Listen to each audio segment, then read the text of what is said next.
Assalamualaikum warahmatullahi wabarakatuh. Selamat Waalaikumsalam. siang, salam sejahtera bagi kita semua. Prof. Iqrar Nusa Bakti, salam hormat Prof.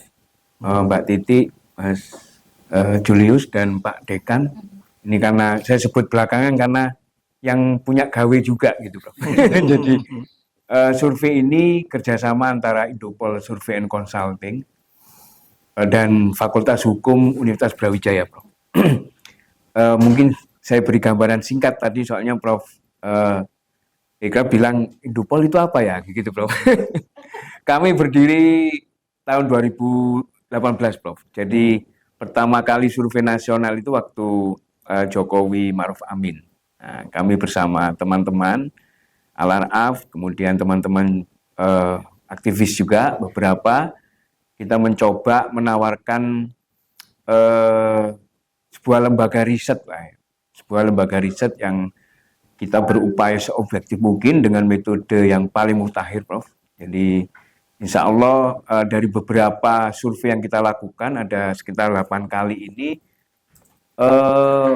hasilnya bersama teman-teman yang sudah yang awal gitu ya, seperti indikator, kemudian SMRC, LSI dan sebagainya, tidak jauh beda Prof. Nah memang terkadang ada beberapa lembaga yang memang dadakan begitu ya, lahir ketika ada momentum. Nah, tapi silakan aja teman-teman nanti bisa membaca bagaimana Indopol ini menyajikan data-data survei khususnya terkait kinerja pemerintah daerah ataupun instansi-instansi yang memang membutuhkan gitu ya evaluasi begitu.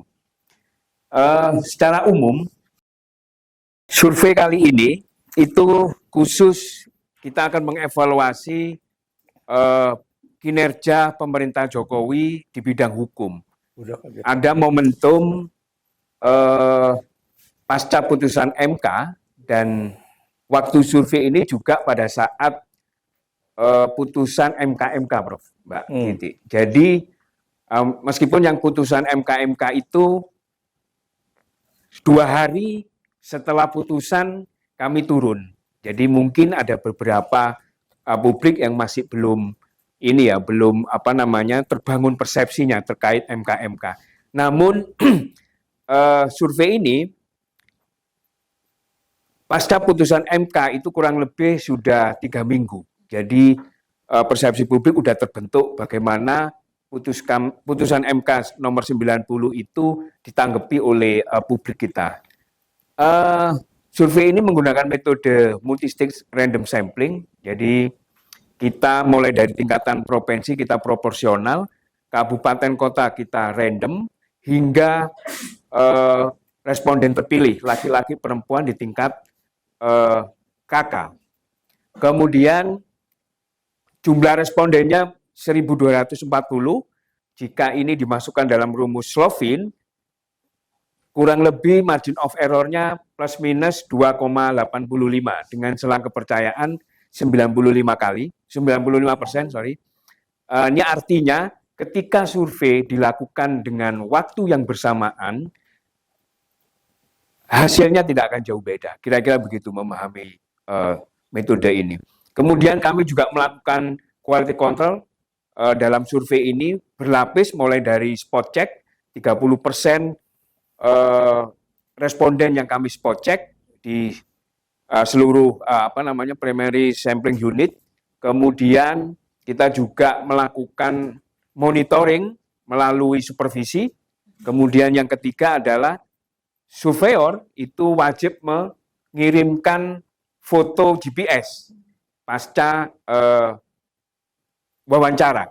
Jadi quality control berlapis seperti itu, harapannya adalah kualitas hasil survei ini layak gitu. Kemudian waktu pengambilan data wawancara itu dilakukan tanggal 6 sampai 16 November 2023.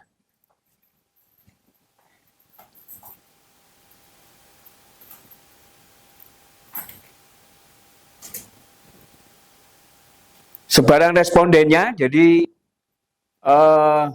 wilayah responden 38 provinsi ya.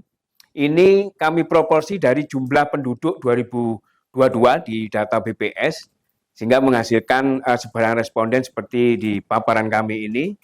Kemudian validasi sampelnya, kalau dilihat dari jumlah laki-laki perempuan, kemudian desa kota, kemudian kategori umur, agama, dan etnis, ini tidak ada bias yang signifikan begitu ya. Artinya survei ini valid, sama dengan populasi di BPS, kira-kira begitu. Kemudian profil respondennya paling banyak penduduk Indonesia itu adalah tingkat tamat tingkat SMU. Ini ada 47,42%. Kemudian pekerjaan umumnya adalah ibu rumah tangga, kemudian pedagang swasta, kemudian ini 25,48%, pedagang wira swasta 2,90%, kemudian pendapatannya umumnya di antara 1 juta sampai 2 juta, kemudian ini ada kurang dari 1 juta, ini 16,69%. Temuan pertama di survei ini adalah kondisi ekonomi keluarga dalam 1 tahun terakhir. Dalam beberapa survei kami memang kondisi ekonomi keluarga ini cenderungnya meningkat setelah COVID. Namun untuk periode November ini ada penurunan sedikit. Di sini yang mengatakan baik atau jauh lebih baik sekitar 66,86%. Ini kalau kita lihat trennya dari survei Oktober atau pada saat bulan Juni itu di angka 70,72% yang mengatakan jauh lebih baik, ini turun. Di periode November ini di angka 66,86%. Kemudian faktor penyebab dari kondisi ekonomi memburuk menurut persepsi publik ini pertama adalah ada 47% mengatakan bahwa karena kenaikan harga barang pokok atau sembako ya. Kemudian ada 16,46% ini karena jualan sepi, pendapatan turun karena dampak pandemik. Kemudian 12,97% karena di PHK. Ya. Kemudian 12,03% itu karena harga BBM naik. Itu publik merasa ada 4 faktor ini. Kemudian temuan yang berikutnya, kepuasan pemberantasan korupsi di Indonesia. Hari ini kami tanyakan, publik menjawab ada 53,3% yang puas dan sangat puas. Angka ini turun dari survei sebelumnya. Kita lihat trennya dari bulan Juni 2023, angkanya 60,5%, turun menjadi 53,3%. Jadi sekitar 11,61%. Tren pemberantasan korupsi kurang puas kira-kira begitu. Kemudian kepuasan penegakan hukum di Indonesia. Ini temuan berikutnya, ada 53,07% publik mengatakan puas dan sangat puas. Jadi gabungan. Angka ini sama dari sebelumnya, yaitu mengalami penurunan trennya. Kita bisa lihat dari bulan Juni di angka 64,68%, Oktober 61,05%, dan November 53,07%. Jadi sekitar 11,6% tren kepuasan terhadap penegakan hukum di Indonesia. Kemudian kepuasan pelaksanaan demokrasi di Indonesia kami juga ukur, ini di angka 67,82%. Yang mengatakan puas dan sangat puas. Kemudian trennya bagaimana? Di bulan Juni 2023 itu di angka 74,11%, di November 2023 turun menjadi 67,82%, sehingga ada penurunan sekitar 6,29%. Survei ini juga mencoba menanyakan beberapa evaluasi terhadap beberapa bidang yang dilakukan oleh pemerintah Jokowi, misalkan menjaga kerukunan hidup beragama, infrastruktur, pelayanan publik, ketersediaan BBM, pembangunan kereta cepat, jaringan pengaman sosial, pengembangan UMKM, kemudian IKN, penanganan kriminal dan pembukaan lapangan pekerjaan, dan penanganan kemiskinan.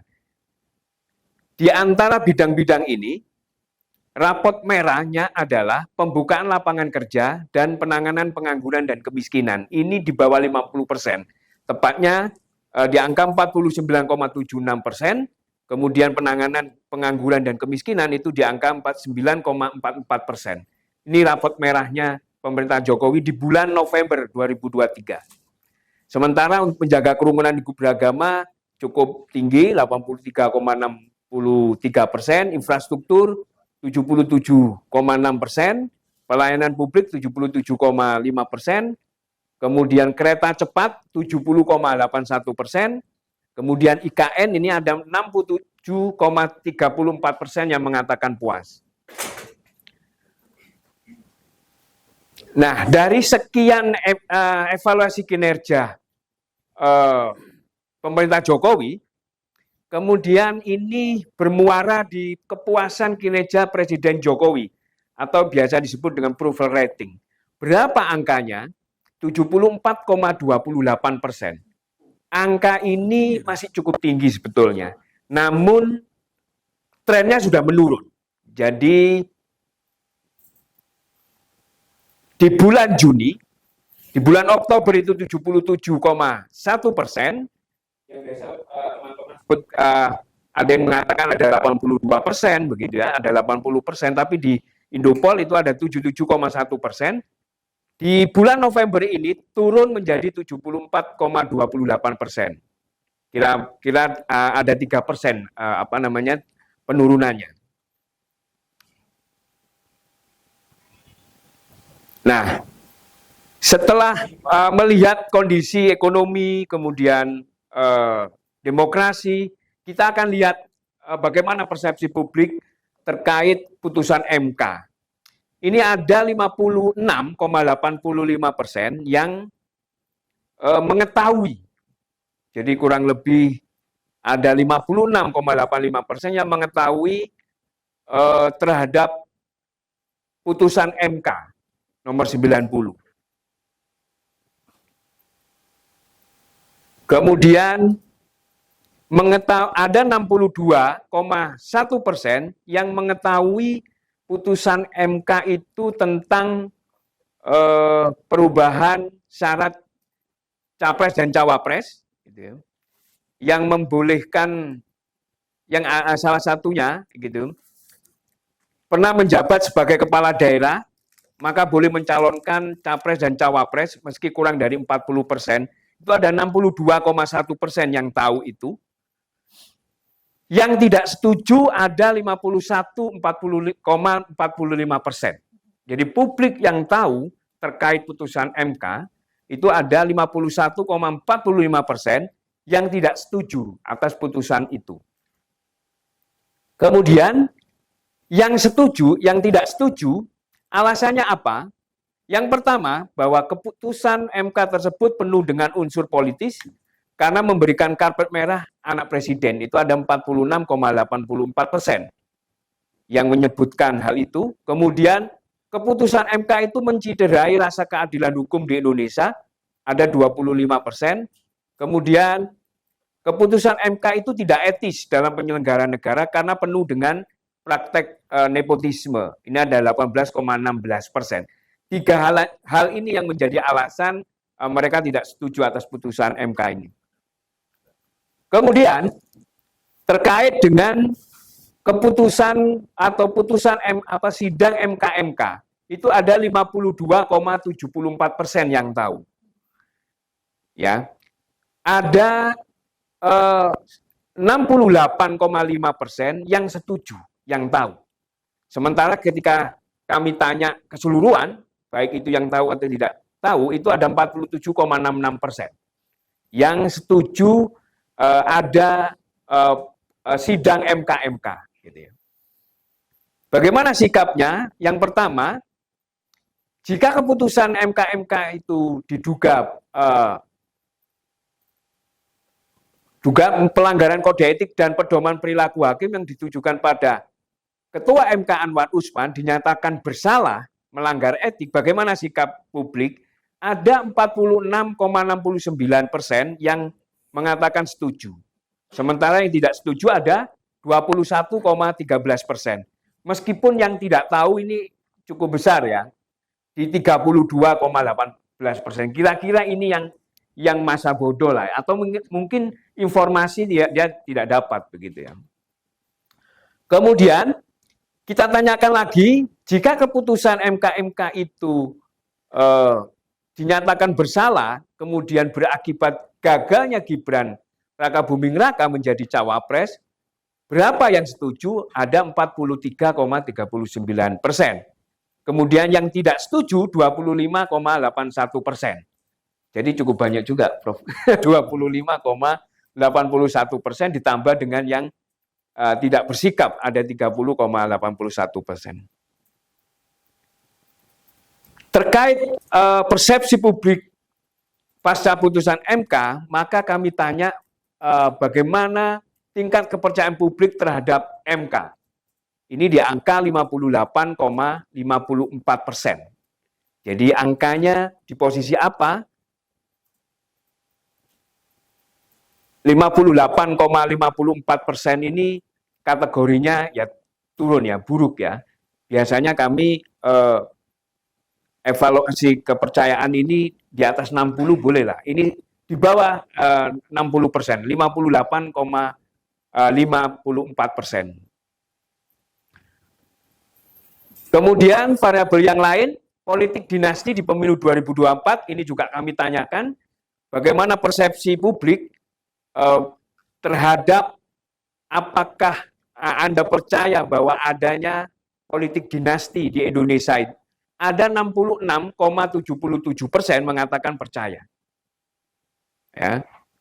Kemudian bagaimana sikapnya bahwa dinasti politik itu hal yang tidak baik di sistem politik, itu hal yang baik ya, hal yang baik, maka dia jawab ada 54,19%. Dia mengatakan tidak. Jadi bertentangan. Artinya bahwa dia tidak setuju dengan dinasti politik. Ada 54,19%. Apakah Bapak Ibu menginginkan adanya politik dinasti di sistem politik Indonesia?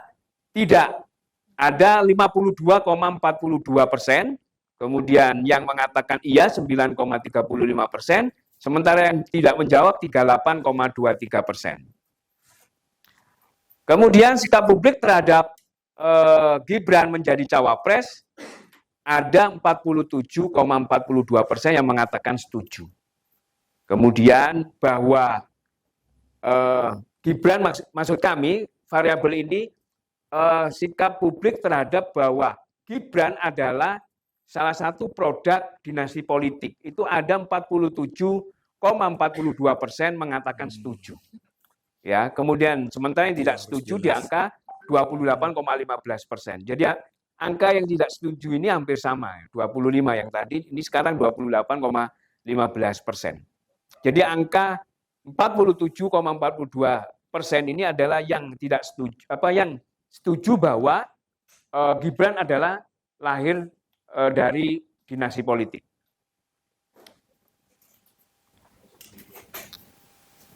Kemudian kami juga mensurvei terkait sikap publik terhadap intervensi kekuasaan penyelenggara hukum di Indonesia. Dengan pertanyaan, ada yang berpendapat bahwa keputusan MK terkait syarat capres dan cawapres yang meloloskan Gibran sebagai bentuk intervensi kekuasaan terhadap penyelenggara hukum. Dalam hal ini Presiden yang notabene-nya memiliki hubungan bapak dan anak. Ada 46,61% publik setuju bahwa kekuasaan telah mengintervensi keputusan MK. Kemudian ada 27,98% yang mengatakan tidak setuju. Jadi angkanya hampir sama, 27,9% yang tidak setuju. Kemudian bagaimana survei ini memotret sikap publik terhadap penyelenggara hukum di Indonesia? trennya ada 49,68% publik menyatakan bahwa kondisi penyelenggara hukum saat ini baik, ya, hanya 49,68%. Sementara yang mengatakan buruk 41,77%. Kemudian dari semuanya kondisi ini, kemudian publik juga ditanya, ada pendapat bahwa kebutuhan pokok seperti sembako mahal, harga BBM makin naik, pengangguran tinggi, korupsi di mana-mana, penegakan hukum lemah. Apakah Bapak setuju? Itu ada 84,67%. Jadi itu persepsinya. Publik hari ini ada 84,67% mengatakan bahwa kondisi di Indonesia ini tidak sedang baik-baik saja.